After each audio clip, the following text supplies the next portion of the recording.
안녕하십니까 여러분, 반갑습니다. 저는 최조셉 목사입니다. 작년 말부터 제가 임시 설교자로 영어 예배와 중고등부 예배에서 설교를 이렇게 박 목사님에게 부탁을 받아서 새로운 사역자를 찾을 때까지 이렇게 임시 설교자로 사역을 하고 있었습니다.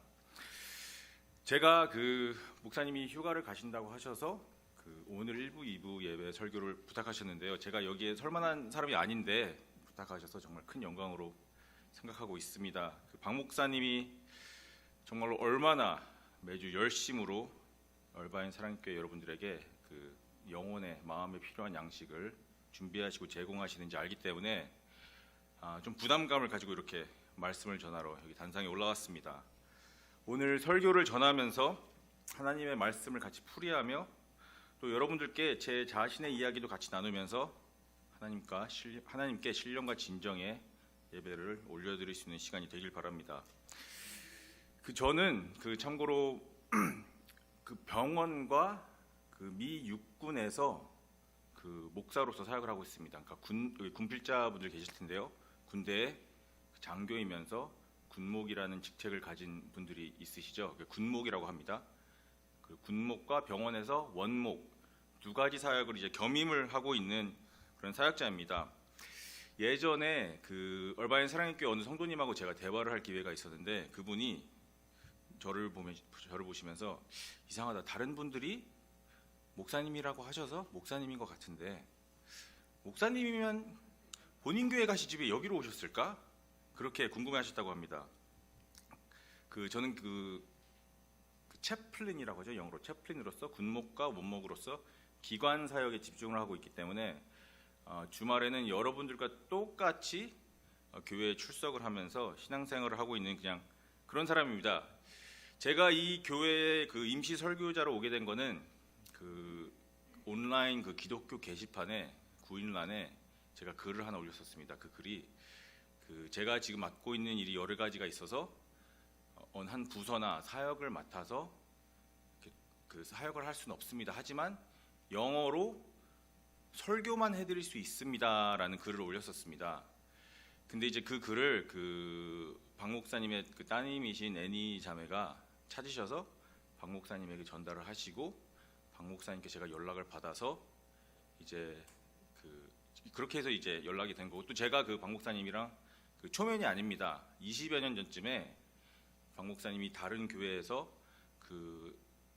부교육자로 사역을 하셨을 때 저도 같은 교회에 출석을 하면서 저도 이렇게 사역을 하고 있어서 이제 구면이었기 때문에 반가운 마음에 만나서 저기 플러튼에 있는 아바이 순대에서 같이 순댓국을 한 그릇 하면서 목사님께서 이렇게 다시 한번 부탁을 하시고 제가 알겠습니다 하는 마음으로 이렇게 임시 설교자로 작년 말부터 설교자로서 이렇게 교회에 출석을 하게 됐습니다. 그래서 혹시 제가 오늘 마음에 안 드신다거나 설교가 너무 길고 별로라던가 왜 박 목사님은 저런 분에게 설교를 부탁하셨지라는 생각이 드신다면 애니자매에게 저는 그 모든 탓을 다 돌리겠습니다. 애니자매가 마침 없어서 다행입니다. 이곳에 오늘은 주일입니다. 그렇죠? 주일. 그러면 내일은 월요일입니다. 무슨 월요일인지 다들 아시죠? 네, 메모리얼 데이입니다. 현충일이죠. 미국의 현충일. 전쟁으로 국토 방위의 전선에서 전사하시거나 순직하신 분들의 충성과 헌신을 기념하는 날입니다. 그래서 제가 또 이렇게 정복으로 또 더 입은 이유가 있고요. 저도 이제 군인이기 때문에. 그래서 많은 이들에게 의미가 있는 날이기도 하지만 또 많은 이들에게는 노는 날입니다. 쉬는 날이죠. 그래서 이번 주말처럼 월요일이 공휴일로 지정되어서 쉬는 날일 경우 많은 분들이 여행을 가시거나 놀러 가시거나 해서 주일날 교회를 못 나오시거나 안 나오시는 경우가 제법 많습니다.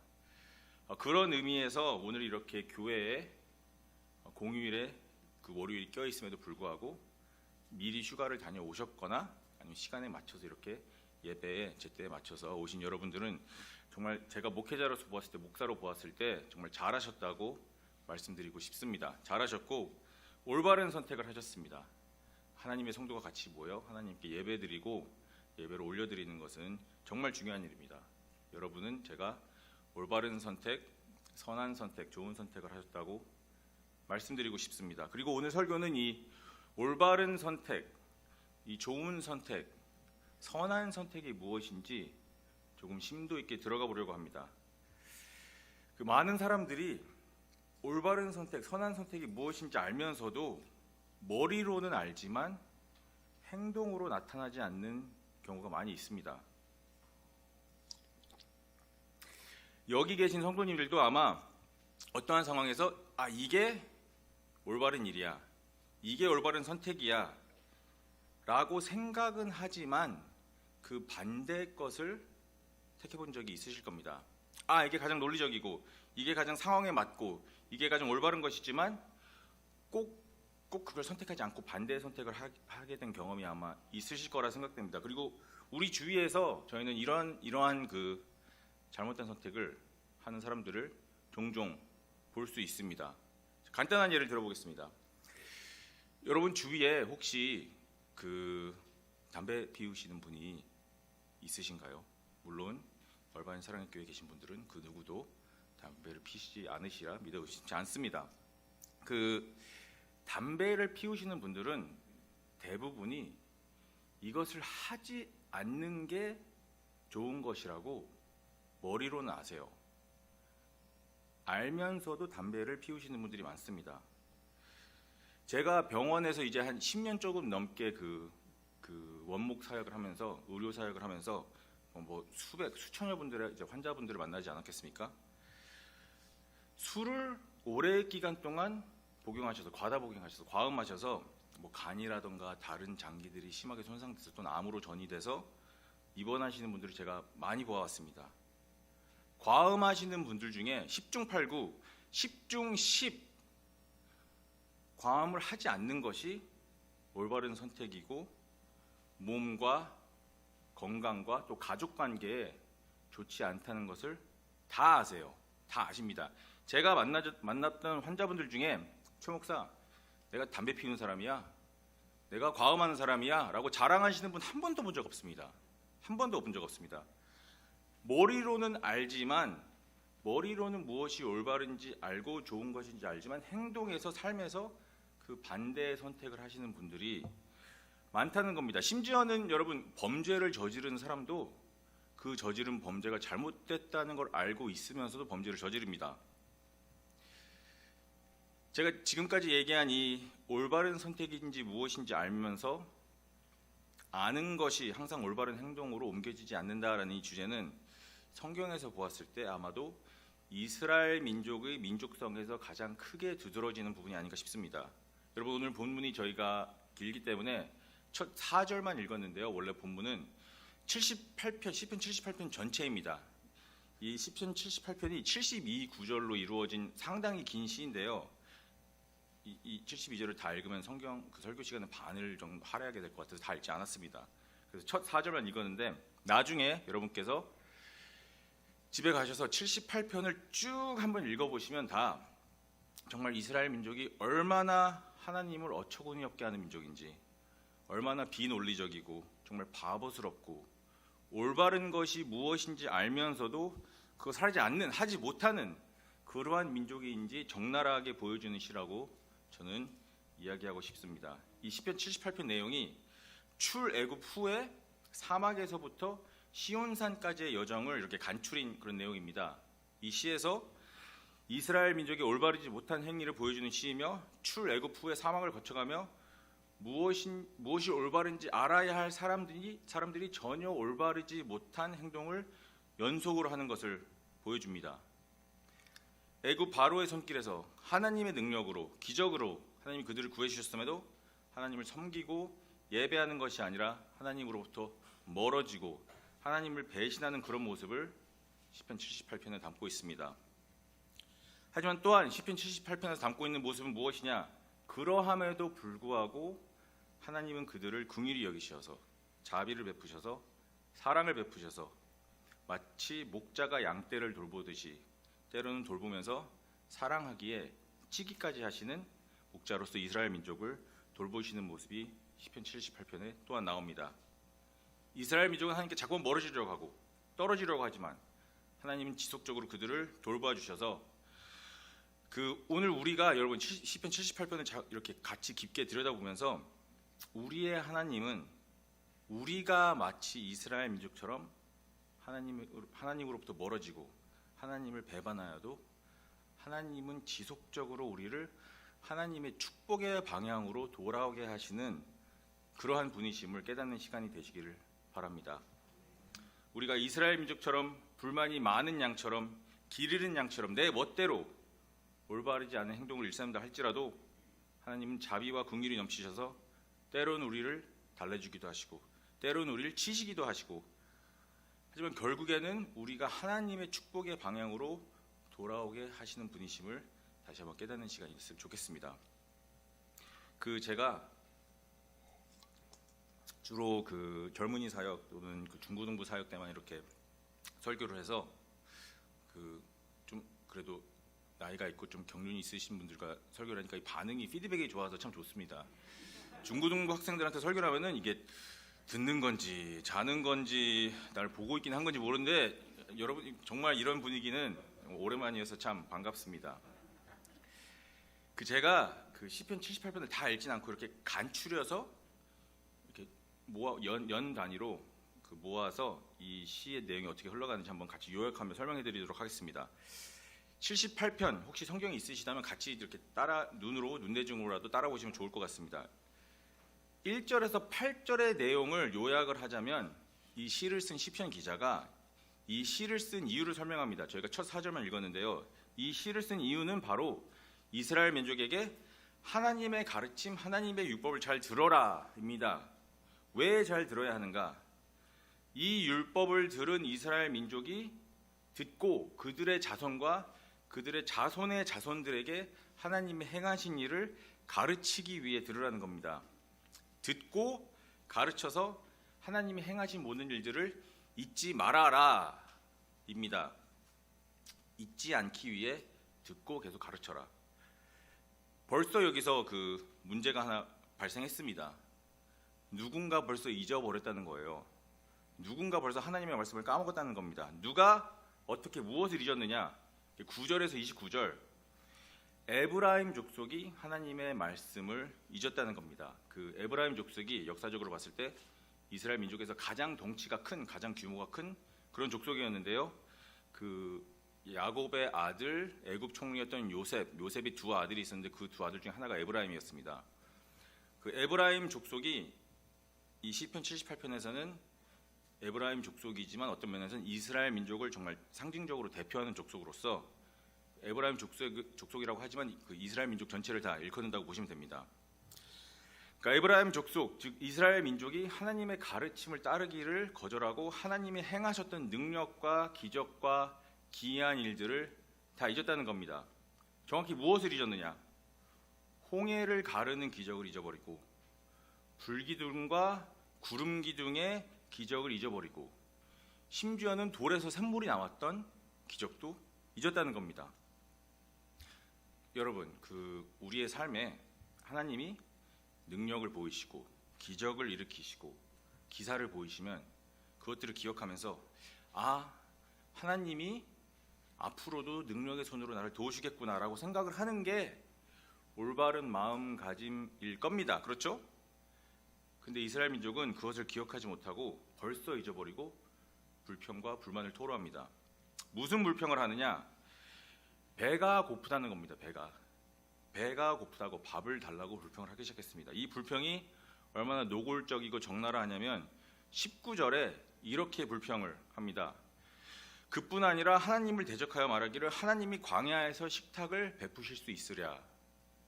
하나님, 사막에서 한번 밥상 차려보세요. 할 수 있으세요? 그겁니다. 이런 식으로 하나님께 대놓고 놀리듯이 불평을 하고 있어요. 이스라엘 민족이. 있을 수 없는 일이죠. 올바른 선택과 올바른 행동이 아닙니다. 그런데 하나님은 이 불평을 들어주세요. 여러분 성경을 읽으시거나 성경 공부하셨거나 주일 예배를 통해서 설교를 들으신 분들은 아실 겁니다. 하나님이 이스라엘 민족에게 정말로 말 그대로 음식을 하늘에서 뚝 떨어주죠. 만나와 메추라기 고기를 하나님께서 보내주십니다. 예전에 하나님의 기적과 기사를 기억하지 못하고 어디서 감히 불평을 토해냈는데 하나님은 그 불평을 들어주세요. 어떤 면에서 이렇게 달래주시는 거죠. 그래, 힘들구나. 자, 여기 있다. 먹고 힘을 내거라. 자, 여러분 생각해 보세요. 사막에서 힘들다고 애굽에서 탈출한 상황을 기억 못하고 불평을 했는데 하나님이 그 불평을 들어주셨어요. 그럼 양심이 조금이라도 있으면 어떻게 해야 됩니까? 아이코 하나님, 제가 생각이 짧았습니다. 조금만 기다리면 하나님이 필요한 것으로 채워주셨을 텐데 죄송합니다 하나님 아버지 라고 회개하면서 하나님께 영광을 돌리고 예배를 드리고 제사를 성심성의껏 드리고 그래야 되겠죠. 그게 올바른 선택일 겁니다. 그렇다면 이스라엘 민족이 그렇게 했느냐? 안 했습니다. 그렇게 안 했어요. 30절에서 35절 내용이 어떻게 되느냐? 30절에서 53절까지 보시면 오히려 이스라엘 민족이 하나님을 욕되게 합니다. 어떻게 욕되게 하느냐? 먹을 걸 줬는데 거기서 더 욕심을 부리고 욕심을 버리지 못하는 겁니다. 그래서 하나님이 그들을 치세요. 30절에 이렇게 쓰여 있습니다. 그러나 그들이 그들의 욕심을 버리지 아니하여 그들의 먹을 것이 아직 그들의 입에 있을 때에, 그러니까 씹던 음식을 삼키기도 전에 하나님이 이스라엘 민족을 치신 겁니다.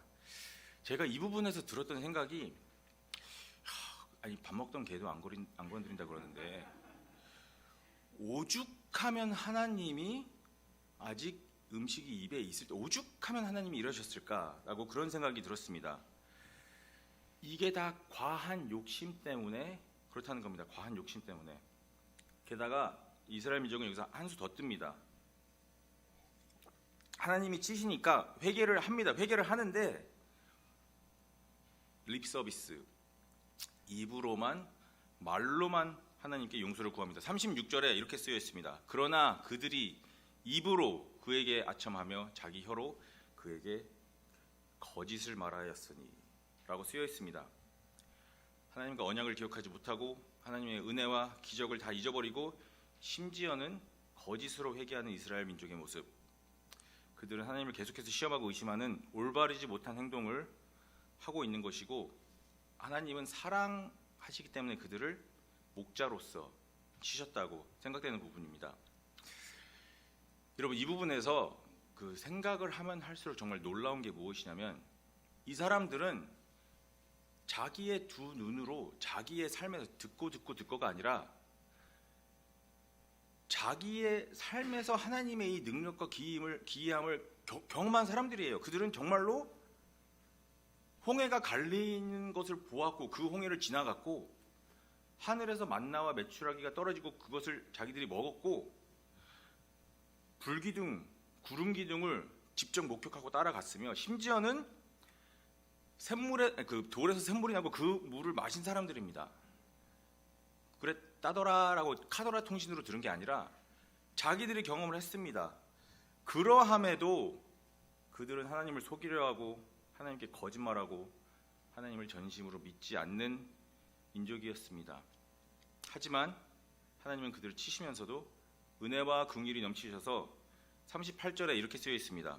오직 하나님은 긍휼하심으로 죄악을 덮어주시어 멸망시키지 아니하시고 그의 진노를 여러 번 돌이키시며 그의 모든 분을 다 쏟아내지 아니하셨으니, 그러니까 하나님이 치셨는데 또 어느 정도 참으셨다는 거예요. 은혜와 사랑을 베푸셨다는 겁니다. 하지만 그러함에도 41절에서 53절 내용을 요약하자면 이스라엘 민족은 또 역시나 하나님의 기적과 능력을 기억하지 못했다고 쓰여 있습니다. 잊어버렸다고 합니다. 아니, 홍해를 가르는 것도 있고 구름기둥, 불기둥도 잊어버리고 만나와 메추라기도 망각하고 돌에서 샘물이 나는 것도 잊었는데 또 잊을 게 더 있니? 라고 물으신다면 네, 더 있습니다. 41절에서 53절에서 무엇을 설명하냐면 그들은 애굽에서의 10가지 재앙으로 하나님이 보여주신 능력과 권능도 잊어버렸다는 겁니다. 사막에서의 기적을 잊은 것도 모자라 그 전에 있던 애굽에서의 기적도 그들은 잊어버렸다는 겁니다. 그러함에도 우여곡절 끝에 54절, 55절 하나님은 이스라엘을 성소의 영역, 그러니까 그러니까 그의 오른손으로 만드신 산으로 인도하셨다라고 쓰여 있습니다. 이제 시내산이겠죠. 이게 시내산. 그리고 더불어서 이스라엘 민족에게 소유를 배분하셔서 타 종족이 살던 장막에서 하나님께서 그들을 살게 하셨다고 나와 있습니다. 이제 어느 정도 자리까지 잡게 하신 거죠. 자, 그럼 여러분, 이제 애굽에서 완전히 벗어나고 어느 정도 사막도 뒤로 하고 성스러운 산까지 하나님이 그들을 인도하셨으면은, 그러면 비록 그 전에 있던 일들은 잊었지만, 예전의 모든 기적과 권능과 능력을 잊어버렸지만, 망각했지만, 그리고 오는 길에 혼나기도 했고 혼나서 정신을 차렸으면, 그래서 성소의 장소, 성스러운 곳에 왔으면 무엇을 해야 올바른 것이겠습니까? 하나님의 긍휼과 은혜, 하나님의 능력과 위엄을 기억하면서 신령과 진정으로 하나님께 예배하고 하나님을 찬양하고 깨끗한 몸과 마음으로 하나님께 영광을 돌리고 그러는 것이 올바른 선택이고 올바른 행동이겠죠. 그렇죠? 이건 당연한 겁니다. 그렇다면 이스라엘 민족이 그런 올바른 선택을 함으로써 하나님께 영광을 돌리는 선한 행동을 했느냐? 안 했습니다. 또 안 했어요. 역시나 안 했습니다. 그들이 무엇을 했느냐? 우상 숭배를 했습니다. 여기까지 다 완선.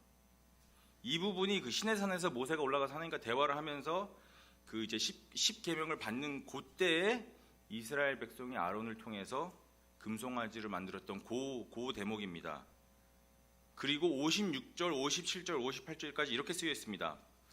그러나 그들은 지존하신 하나님을 시험하고 반항하여 그의 명령을 지키지 아니하며 그들의 조상들같이 배반하고 거짓을 행하여 속이는 활같이 빗나가서 자기의 산당들로 그의 노여움을 일으키며 그들의 조각한 우상들로 그를 진노하게 하였음에라고 쓰여 있습니다. 그 후 59절에서 64절, 이런 우상 숭배 때문에 하나님은 대적을 일으키셔서 그 대적을 통하여 다시 한번 이스라엘 민족을 치시고, 그 후 65절에서 이제 마지막 72절까지 내용은 이스라엘을 쳤던 그 대적을 하나님께서 치십니다. 그 대적을 하나님께서 욕되게 하시고 다시 이스라엘 민족을 회복시키신다는 내용인데요. 어떻게 회복시키시냐? 아까 시편 78편 초기에 에브라임 족속, 가장 크고 강대한 에브라임 족속 같은 그런 족속이 아니라 오히려 가장 작고 볼품없고 초라한 유다 족속을 통하여 하나님께서 이스라엘 민족을 회복시키시고 유다 족속에서 다윗을 세워 이스라엘을 기르시고, 이제 마지막 72절, 이에 그가 그들을 자기의 마음의 완전함으로 기르고 그의 손의 능숙함으로 그들을 지도하셨도다라고 쓰며 시편 기자는 시편을 마무리하고 있습니다. 이 72절에서 그 성경 해석이 조금씩 다른데요. 그 어떤 성경 또 어떤 성경학자들은 72절에 그 이스라엘을 기르는 그라는 존재가 다윗이라고 해석하는 분들도 있고, 제 개인적인 해석은 이스라엘을 기르는 그라는 존재는 하나님을 일컫는다고 생각을 하고 있습니다. 그래서 다윗을 통하여서 있지만 우리는 이제 이 시편 기자는 신약 성경이 없었지만 신약 성경이 있는 우리는 유다의 족속에서 다윗의 자손을 통하여 예수님이 나온다는 그 사실을 알고 있기 때문에, 그래서 다윗을 통하여이지만 결국에는 하나님이 이스라엘 민족을 지도하는 목자로서 표현된다고 저는 그렇게 이해를 하고 있습니다. 간단하게 요점만 정리하자면, 이스라엘 민족은 하나님의 능력과 기적을 잊어버리는 민족입니다.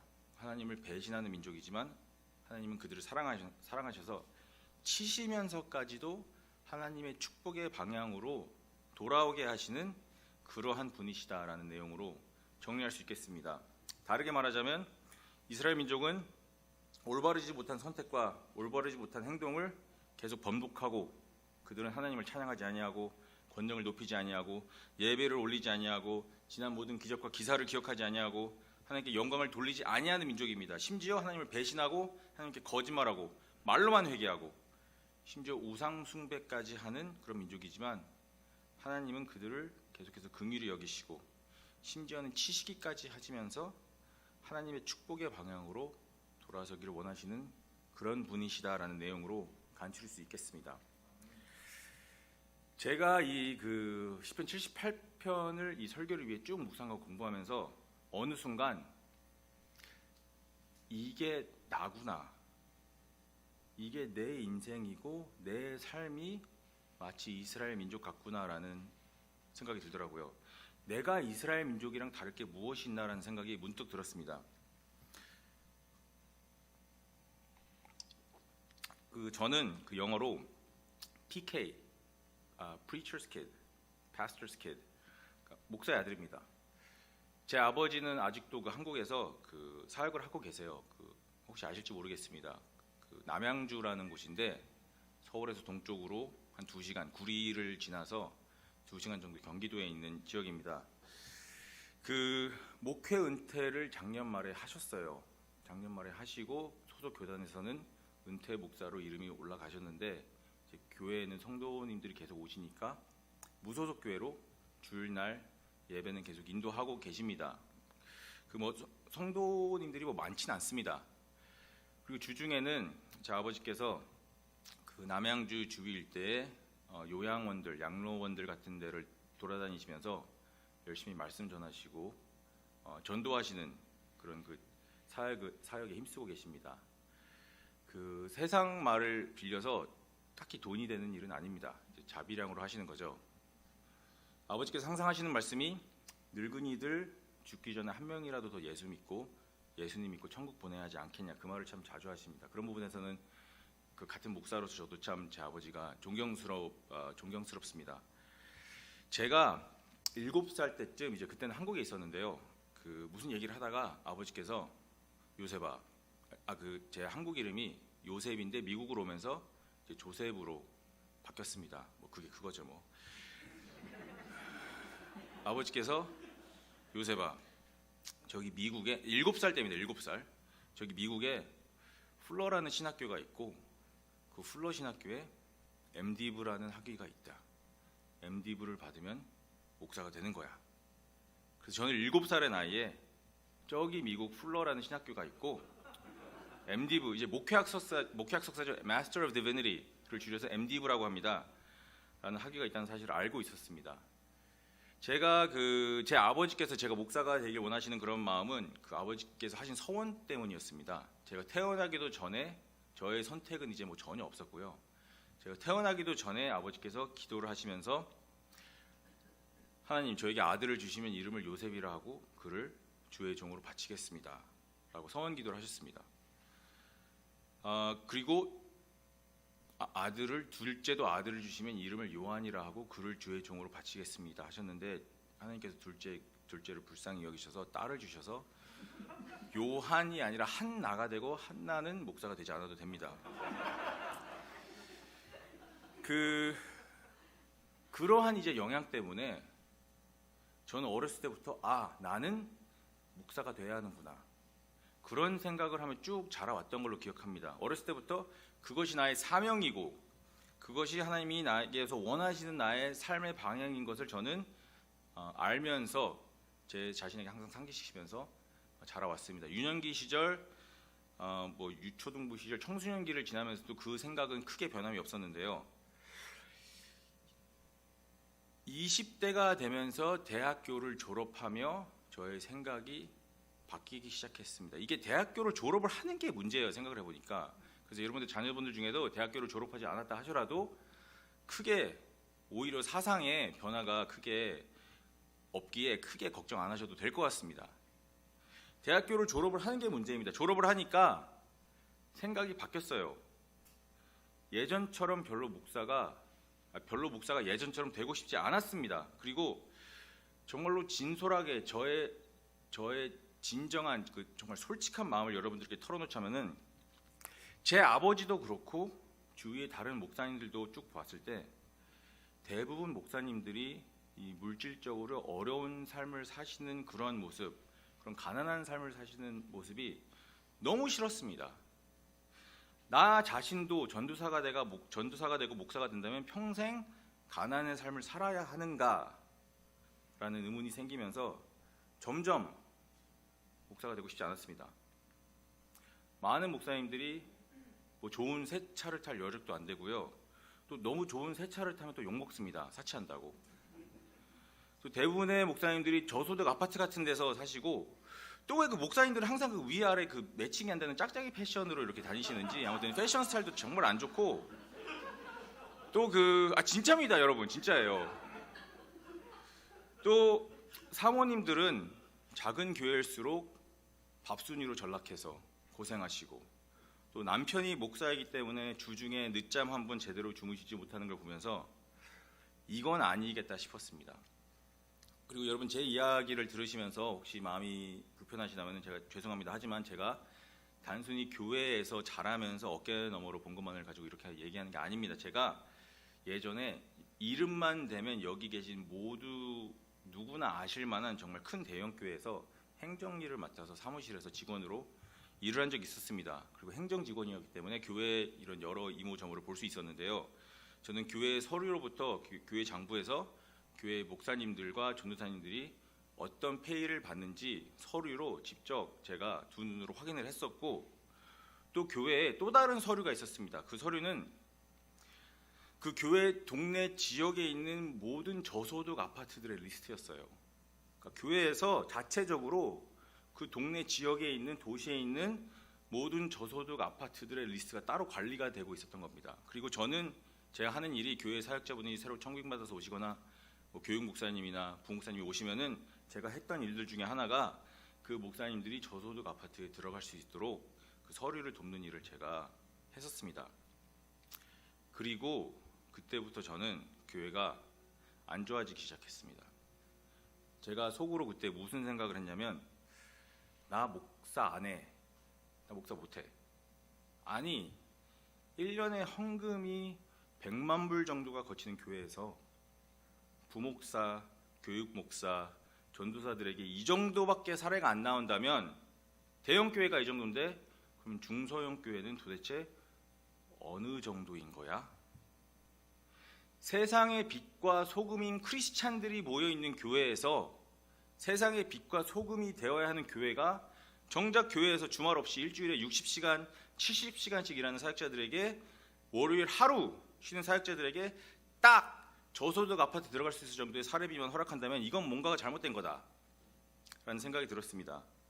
세상의 빛과 소금이라고 하는데 노동법, 근로법, 최저임금법, 직원 혜택 같은 거는 오히려 세상으로부터 숨겨야 하는 세상 사람들이 봐도 그건 좀 아니지 않아? 라고 할 만한 그런 레벨이었습니다. 그래서 저는 교회 행정 일을 그만두고 돈을 벌어야겠다 싶어서 저는 이제 세일즈를 시작했습니다. 세일즈맨이 됐습니다.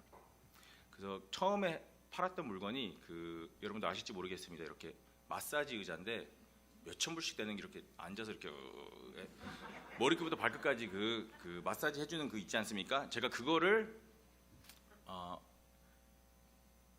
중국의 공장에 있는 데서 수입해서 자체 브랜드로 이렇게 파는 그런 회사가 있는데 이제 그것 때문에 이제 뉴욕 같은 데도 출장도 가고 매달에 한 번씩 라스베가스도 가고 뭐 홈앤가든 쇼, 트레이드 쇼 예전에 지금도 있는지 모르겠는데 그 홈쇼핑 코리아에도 이렇게 그 물건도 대주고 이제 그런 일을 하다가 돈을 더 벌어야겠다 싶어서 뭘 팔아야지 하다가 일단 그 세일즈맨은 그 파는 물건의 가격에 따라 그 퍼센테이지로 커미션이 책정이 되지 않습니까? 그래서 비싼 물건일수록 이제 커미션이 더 높죠. 그래서 사람들이 사는 것 중에 가장 비싼 게 무엇인가 생각해 보니까 집이었습니다. 집, 부동산. 근데 부동산 중개업자가 되고 싶진 않더라고요, 왠지. 그래서 그럼 두 번째로 비싼 물건이 무엇이냐 생각해 보니 차였습니다. 자동차. 그럼 자동차를 팔아야겠다. 그래서 좀만 이렇게 여기 서북쪽으로 가면은 헌팅턴 비치라고 있습니다. 그곳에 비치 블루바드에 그 마즈다 딜러가 있는데 일본 차죠. 마즈다 딜러에서 세일즈맨으로 자동차 세일즈에 뛰어들기 시작했고 한 1년 반 정도 후에 제가 3개월 연속 넘버원 세일즈맨이 될 수 있었습니다.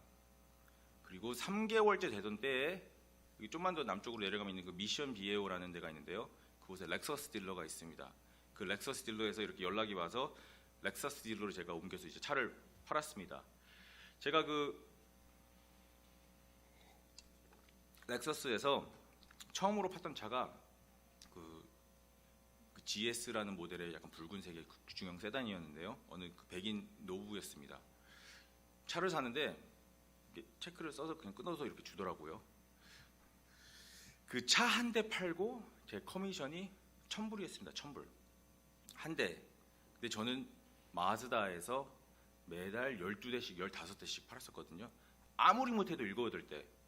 저는 그래서 정말 자신이 있었습니다. 이거다. 그래서 나중에 제 목표가 여기 5번 프리웨이에 빌보드를 달고 팔짱을 낀 사진을 이렇게 하나 올리고, 꼭 그 변호사분들이나 세일즈 하시는 분들은 이렇게 팔짱 낀 사진을 이렇게 올리시더라고요.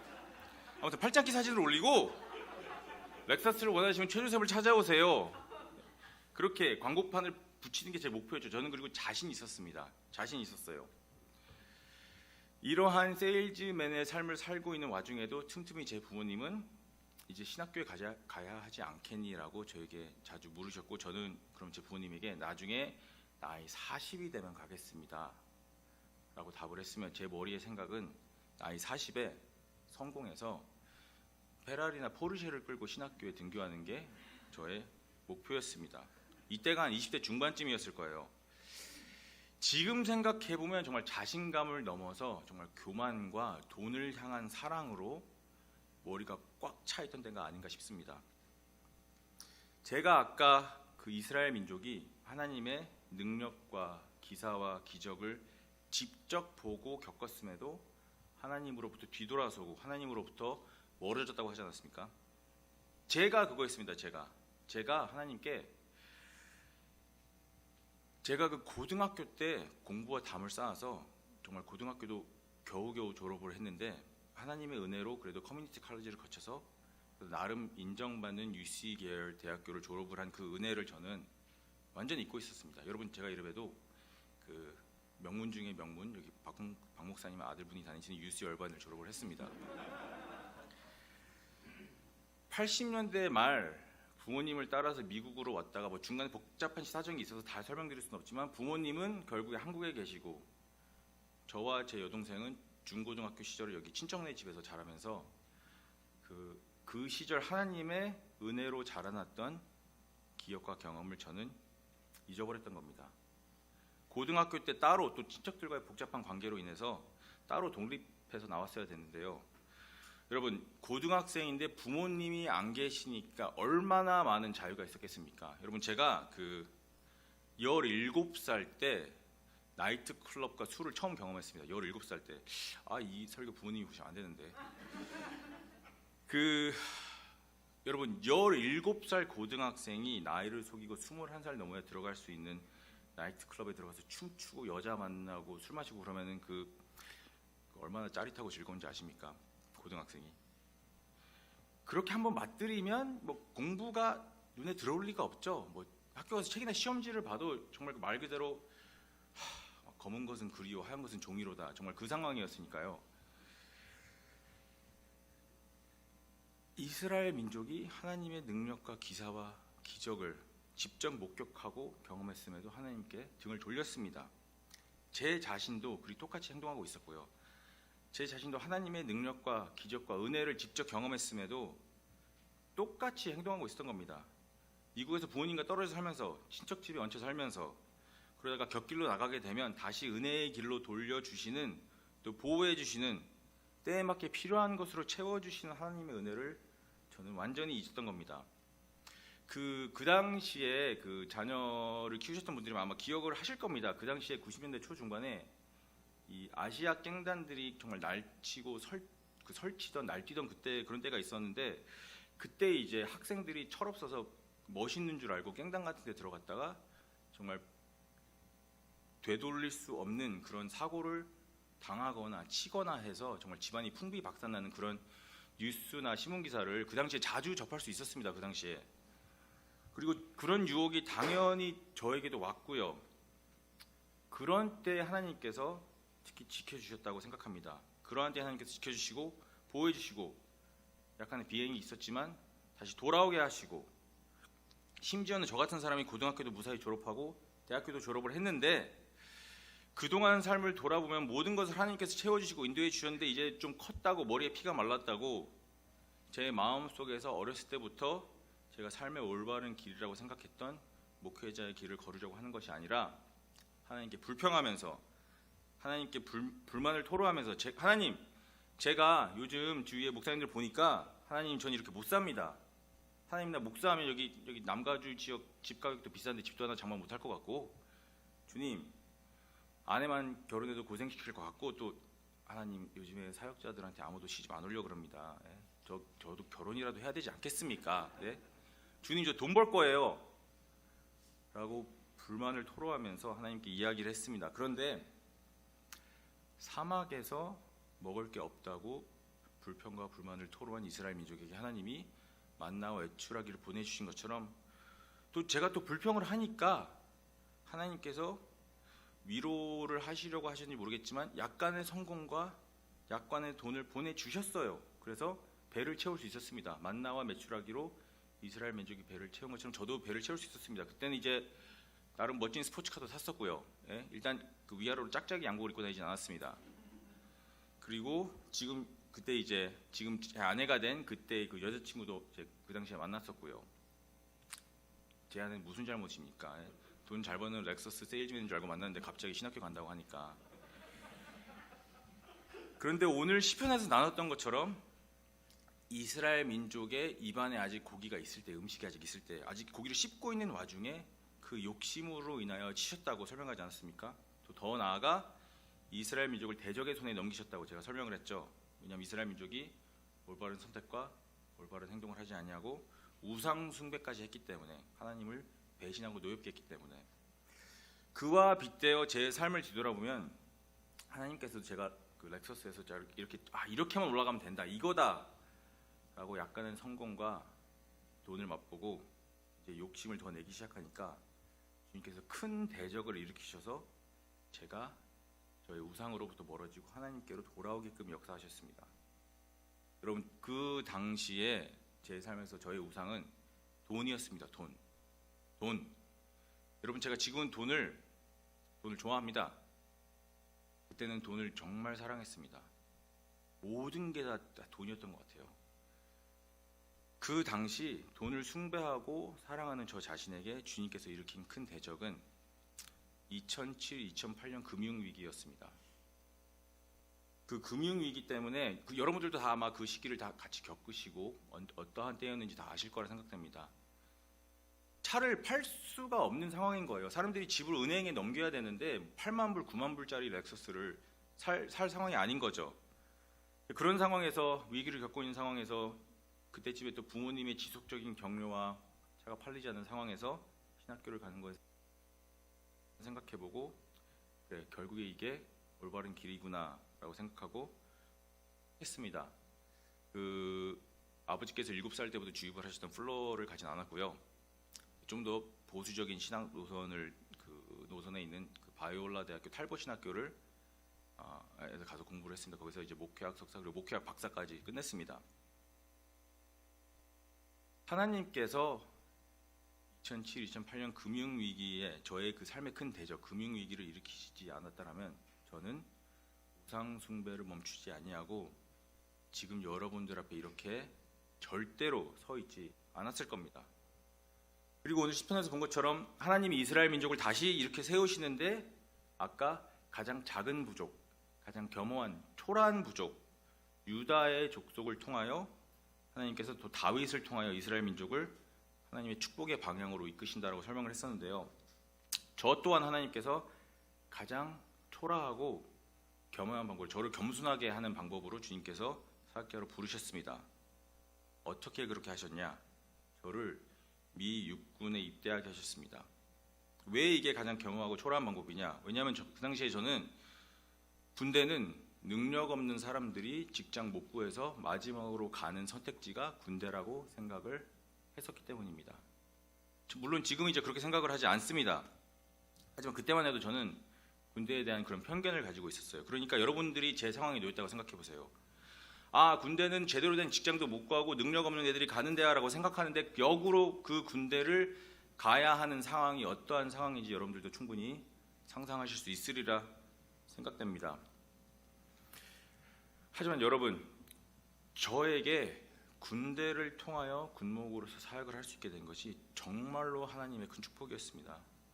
여러분, 정말 한 번도 기도를 해본 적도 없는 젊은 군인과 상담해주고 기도해주면서 하나님의 말씀과 예수님의 사랑을 나누고 눈물을 철철 흘리면서 같이 기도해주는 그런 사역을 여러분들 혹시 해보신 적이 있는지 모르겠습니다.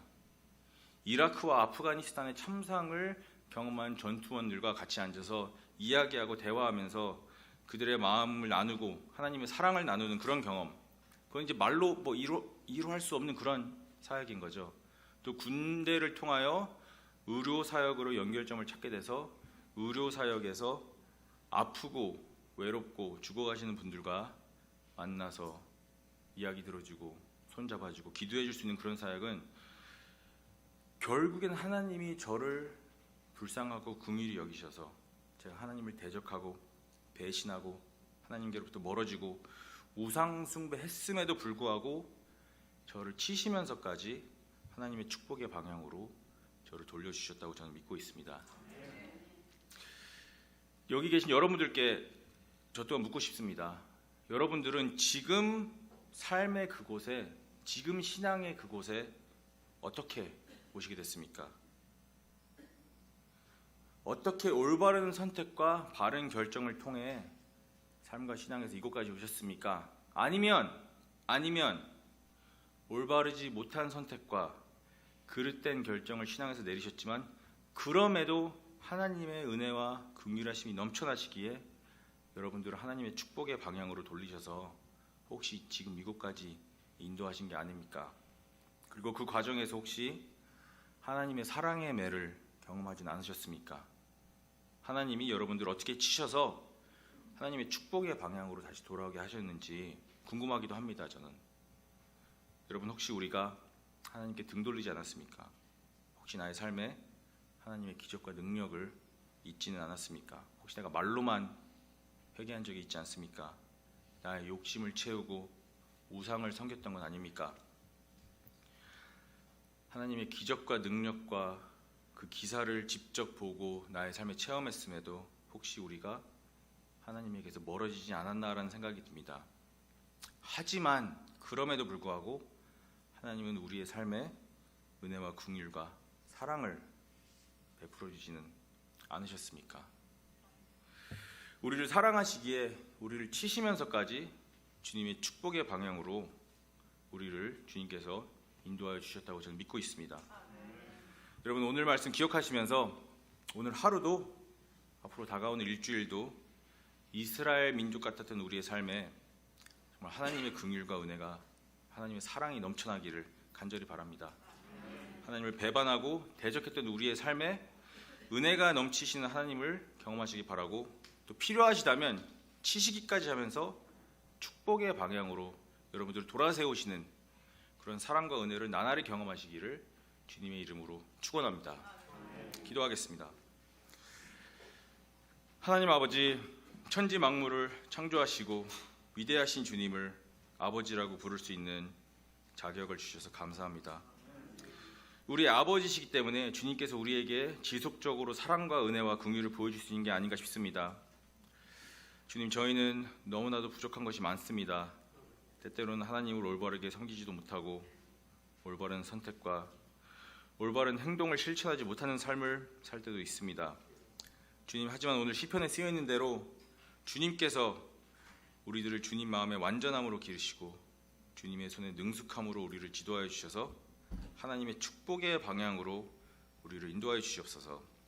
하나님 아버지께 성령의 역사하심을 통하여 예수 그리스도의 이름으로 간절히 기도합니다. 아멘.